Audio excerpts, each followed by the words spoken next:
Predstavljajte si, da bi vaš sproščen klepet s prijatelji na poti iz šole prekinjali zvoki bomb.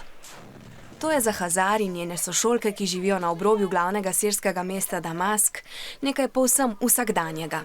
هلا هي بالنسبة لمدرستنا قريبة يعني على طريق الأحداث وهيك بس نحن تعودنا على هذا الشيء الوضع يعني صار نص بخوف وأحيانا بنتعود عليه أنا عم نسمع أصوات كتير ولما بنسمعها خلص عادي هذا الصوت يعني صرنا متعودين عليه صار مثل كأنه نحن قاعدين معه.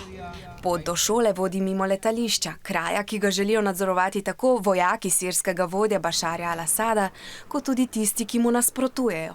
Številne stavbe so zaradi bombnih eksplozij uničene. Hazar pravi, da je pokanje bomb še posebno neprijetno ponoči. هلا بالله أنا أحيانا بنخاف لأنه بتكون في أصوات قوية لما بصير شيء انفجار أو شيء أكيد بنخاف أكيد رح نخاف. Nihče ne ve, kako dolgo bo vojna še trajala. Kljub temu Hazar in njene prijateljice želijo živeti naprej, običajno kot je le mogoče. Ob glasnih zvokih vojne se tako večkrat sliši tudi njihov smeh.